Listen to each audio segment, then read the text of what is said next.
நிறையா நடக்கணும். நடக்காமல் இருந்தேன்னா உடம்பு பெருத்து போயிடும்.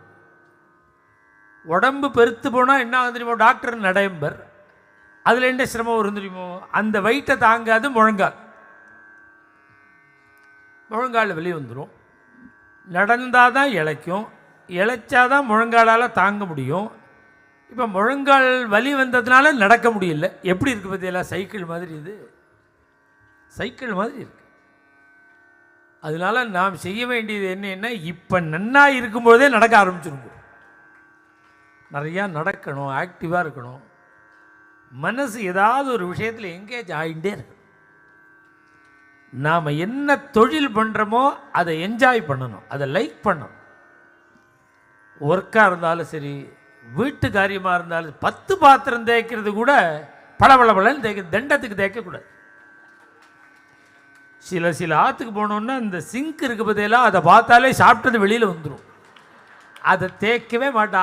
எனக்கு கை துருங்கும். இவ்வளோ ஊழலாக வச்சுட்டுருக்காள் இல்லை. நாம் இருக்கிற இடத்த நல்லா வச்சுக்கணும். கிச்சனை ஒழுங்காக வச்சுக்கணும். க்ளீனாக இருக்கணும். முதல்ல பாக்கியமான சுத்தி. அதை நாம் அதிகப்படுத்த தான் ஆந்தரிகமான சுத்தி வரும். யோக சாஸ்திரம் அதுதான் சொல்லும். நீ முதல்ல என்ன பண்ணணும்னா, உன்னுடைய வெளியே முழுக்க கரெக்ட் பண்ணினாதான் உள் கரெக்ட் ஆகும். அதுபோல் இந்த வேஷ்டி கட்டிக்கிற பாருங்க, அழுக்கு வேட்டியை கட்டிக்கவே கூடாது. அழுக்கு வேஷ்டி கரை வந்தது கட்டிக்கக்கூடாது. பார்த்தாலே விகாரமாக இருக்கும். அப்படிலாம் வேஷ்டி கட்டிக்கக்கூடாது. வேஷ்டி பளிச்சுன்னு கட்டி, தலையிலையெல்லாம் கண்டாமலே பண்டாரம் மாதிரி வரக்கூடாது. ஸ்திரீகளாக இருந்தாலும் புருஷாளாக இருந்தாலும் நீட்டாக அழகாக தலையை வாரிக்கணும். புடவை வேஷ்டி அழகாக கட்டி, இந்த 8 முழ பஞ்ச கச்சத்தை கட்டிக்க சொன்னால் சில பேரை ஏண்டா கட்டிக்க சொன்னோன்னு ஆகிடும். அவன் இந்த பக்கத்தில் நிறையா விட்டுடுவான். அது அப்படியே பெருக்கின்றே வரும்.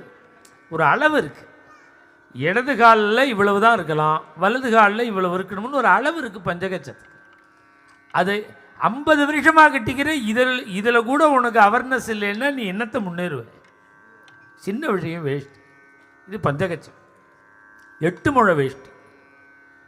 நானும் பார்க்குறேன், 100க்கு 8 பேர் அந்த 2 நுனியும் சேர்ந்தே இருக்காது. ராமலட்சுமணால் மாதிரி இருக்கும். ஒன்று கீழே இருக்கும், ஒன்று மேலே இருக்கும். இதை கூட சேர்த்து வச்சுக்க முடியாமல் நீ என்ன காரியம் பண்ணுறேன்னு. ஒரு வேஷ்டி கட்டிண்டா அந்த நுனி எல்லாம் அப்படியே நூல் பிடிச்சா மாதிரி இருக்கும். ஒரு துணிமணி உணர்த்தினா சாணிச்சுருணை மாதிரி தொங்கக்கூடாது. நீட்டாக அழகாக இருக்கும். இதெல்லாம் யோக சாஸ்திரம். நான் உங்களுக்கு சிரிப்புக்கு சொல்லலை.